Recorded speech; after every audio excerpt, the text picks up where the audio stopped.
Hello friends, how are you all? I hope you all are doing well and I found you all in the good health.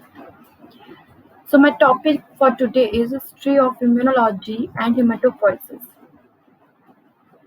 So what is immunology? So immunology is a branch of science that deals with the study of immune system. Now, what is immune system? Immune system is the organization of cells and organs of the body which identify and destroy the pathogen or any other foreign particle in order to protect the body. So the concept of immunity is that the individual who had recovered a particular disease become resistant to that disease for the whole life. So the earliest evidence of the immunity concept were found when the plague spread in Europe and people observed that if a particular person survived that disease, he or she can now serve the other plague patients without any risk of getting the plague again. From here, humans have noted that there is a particular system in the body that identify the pathogen and protect us for the whole life. So there is a particular system in our body. So based on these evidence, the earliest practice of inducing the immunity was done in China and Turkey, where people started injecting the pus powder taken from the infected person into the healthy person and observed that person is now resistant to the smallpox for the whole life. So they started injecting the pus powder deliberately. People starting doing that, and they observed that there is now they are resistant to that smallpox. As the smallpox is caused by variola virus, so this technique was named at the time variolation. So the contribution of the different researches in immunology are as follows. First one is the Edward Jenner. He is also known as the father of immunology. In 1798, Jenner observed the milkmaids who handled the cows infected with cowpox disease did not get infected with the smallpox disease. So he had an idea to perform the variolation by using the pus powder from the cowpox lesson. And this type of variolation from animal to human became very famous at the time. So what he did, he just chose the 11-year-old boy for his experiment, and he deliberately injected the pus powder from cowpox lesson into him, and he observed that he is now resistant to the smallpox. So then, based on this knowledge, he performed this type of variolation. Robert Koch. In 1875, Koch told that each disease is caused by a microbe and can be transferred from one individual to the other. So, he then developed several techniques to grow microbes in laboratories and on artificial media. So, he also performed some experiments on the anthrax disease in order to find out how this disease is transferred from one animal to the other. So, he was the first to develop the technique to grow microbes in the laboratory on artificial medium. Second one is the Louis Pasteur. He was studying a chicken cholera, and he concluded that aging can weaken the pathogenicity of a pathogen while maintaining its immunogenicity, and this type of agents can be used for inducing the immunity. What does it mean? Actually, Louis Pasteur observed that he left a plate of growing bacteria for many days, for weeks, or we can say month. Then after returning after some months, he observed that the bacteria is still growing on the plate. So he chose those bacteria and inject them in the chicken. So the chicken fall ill but survived. So from that he concluded that aging can weaken the pathogenicity of the pathogen, but it maintains its immunogenicity and can protect us from the age can protect the uh, individual from the agents. Sorry, can protect the individual from the other exterior agents, pathogens. So these type of things can be used for inducing the immunity. He termed this process as vaccination. So vaccination term is given by the Louis Pasteur, and in honor of Edward Jenner, he gave the term vaccination, as the Latin word of the cow is vacca. Now the study of humoral and the cell-mediated immunity. Hum- uh, so 1890. In 1890, Emil von Behring and Kittesto isolated the serum and demonstrated that the serum from the one immunized organism can transfer the immunity to the other non-immunized organism. And in 1930, Alvin Cobart said that a single component of serum is able to perform all three functions and was called gamma globulin. That is named as immunoglobulin nowadays. What happened before? It was assumed that there are three type of reactions carried out during the immunization. That is the precipitation, neutralization, complementation. So they thought maybe there are three type of component exist in the serum that uh, protect us against the disease. But Alvin Cobart said that a single component of serum is able to perform the all three functions. That is the precipitation, neutralization, complementation, everything. So it was concluded that immunity is provided by body fluid, and this immunity was termed as humoral immunity. So later on, Elie Metchnikoff told that the body cells are directly involved in providing immunity. Elie Metchnikoff actually was studying the phagocytosis at that time. So he studied the phagocytosis and observed that some cells are directly involved in providing the immunity. They directly engulf the pathogen and the bacteria, their foreign particle, and kill them. So this mode of immunity was termed as cell-mediated immunity. And later on, it was confirmed that both the cell-mediated immunity and the humoral immunity both are involved in providing the immunity. How immune system works. Now we will discuss it. So every action of the immune system consists of the two major steps. That is, first one is the recognition, second one is the response. So first of all, recognition is carried out, then the response against it is carried out.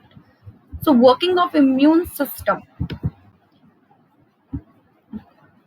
Working of immune system, first of all, recognition is carried out. Recognition are of two types, that is the self and the non-self. What happened in the recognition? Actually, our immune system is very specific. It can differentiate between the self and the non-self molecule. It can also differentiate between the different type of foreign molecules. So this ability of the immune cells or immune system provide a defense mechanism, as whenever it recognizes foreign particle in the body, it act against it, and it recognize it, and with the by recognizing it, it stimulates other cells, other immune system to work on it. Means it will recognize and it will activate our immune system in response of it. The response, first is effector response and second one is the memory response. So effector response is the response carried out when the immune system first of all recognize the foreign particle, then the effector response is carried out. In this response, antibodies production is very low, and so the response is very not very intense. But in case of memory response, it is carried out when the first of all the effector response is carried out, and during the effector response, that is a primary response, many memory cells are produced. And after the second time, when the same pathogen invade the body, the memory cells gets activated and produce the antibodies, and in more amount, and it is also very intense. It is very intense, so we can say it is a more powerful. Now here you can see the graph. So first of all, the initial exposure take place, then the effector response, that is also called the primary response, take place, and after in the effector response, some antibodies like memory cells are produced. Now in the second exposure by the same pathogen led to the activation of the memory cells, and the memory response is carried out. You can easily identify that the antibody production in this case is more as compared to effective response. So it is more intense and it is more effective. Now the stem cells. We all are familiar with the word totipotent cells. So totipotent cells can differentiate into any type of body cells whenever required. They have the self-renewal capacity. So all blood cells are derived from a special type of stem cells called the hematopoietic stem cells. So hematopoiesis, what is hematopoiesis? It is a very important process in the differentiation of the blood cells. So origin and the differentiation of blood cells from hematopoietic stem cells in an ordered manner is called hematopoiesis. The hematopoiesis take place in different parts during different developmental stages. So in embryo, hematopoiesis take place in yolk sac. In fetus, hematopoiesis take place in fetal spleen, and adult hematopoiesis take place in bone marrow. Now, a hematopoietic stem cells is multipotent or pluripotent. That means it is able to differentiate in various ways and thereby generate various types of cells like erythrocytes, granulocytes, monocytes, mast cell, lymphocytes, megakaryocytes, etc. Number of HSC. It is an important point to be noted here that the number of HSC, that is a hematopoietic stem cell, is very few. That is the one hematopoietic stem cell per 50,000 of cell in bone marrow. So, how does it possible? It is because, as we know, that the hematopoietic stem cells has a self-renewal capacity, and hematopoietic stem cells should be maintained at a stable level throughout the adult life. To maintain their stable level, they are present in few number as to make the balance between the dying cell and the new forming cells. However, when there is an increased demand for hematopoiesis, hematopoietic stem cell display an enormous proliferative capacity. So whenever there is a requirement of hematopoiesis, hematopoietic stem cells display enormous proliferative capacity as they are self-renewal. So hematopoietic stem cells first differentiate into the progenitor cells, which then further differentiate into a particular type of blood cells. Now the question arises, what is the progenitor cells? Cells which have lost their capacity of self-renewal are committed to a particular and are committed to a particular cell lineage, means they have lost their capacity of self-renewal and they are committed to a particular cell lineage are called progenitor cells. And in case of hematopoiesis, a multipotent stem cell differentiate along one of the two pathways. In case of blood cells, there are two pathways, that is the lymphoid pathway or the myeloid pathway. So the stem cells can differentiate along one of the two pathways. They can give rise to either a common lymphoid progenitor cell or to a myeloid progenitor cell. Means there are two type of lineages, that is the myeloid lineage and the lymphoid lineage. It can commit to either one of the two lineages. So this is the hematopoietic stem cells which have lost the capacity of self-renewal can either commit it to a myeloid lineage or to lymphoid lineage. The hematopoietic stem cell that further committed to the myeloid lineage can give rise to the myeloid progenitor, which can further give rise to the granulocyte monocyte progenitor, eosinophil progenitor or basophil progenitor, or megakaryocyte or erythroid progenitor. So, and in case of lymphoid lineage, it can give rise to the lymphoid progenitor, which can further give rise to the T cells, B cells. T cells can further differentiate into the T helper cell, T cytotoxic cell, and B cell can further differentiate into the B cell and the dendritic cell. B cells, can further differentiate into the B cells and the plasma cell. And the lymphoid progenitor can also differentiate into the dendritic cells and the natural killer cells. So these are the two lineages, and these are the cells originated from these two lineages are written here in this table. So growth and differentiation of hematopoietic stem cells in bone marrow, as I have mentioned earlier, that in adult hematopoietic stem cells or hematopoietic stem cells differentiation or hematopoiesis take place in the bone marrow. So HSC, that is the hematopoietic stem cells and cells arising from them, grow, differentiate, and get matured on a mesh-like network of stromal cells. Stromal cells are non-hematopoietic cells that support the growth and differentiation of hematopoietic cells. So we can say that the stromal cells include the fat cells. So we can say the stromal cells influence the differentiation of hematopoietic stem cells. And they include fat cells, endothelial cells, fibroblast cells, and macrophages. And stromal cells provide a hematopoietic inducing environment, which consists of a cellular matrix and factor that promote the growth and differentiation of hematopoietic stem cells. Hematopoietic inducing microenvironment includes number of factors which promote the growth and differentiation of the hematopoietic stem cells.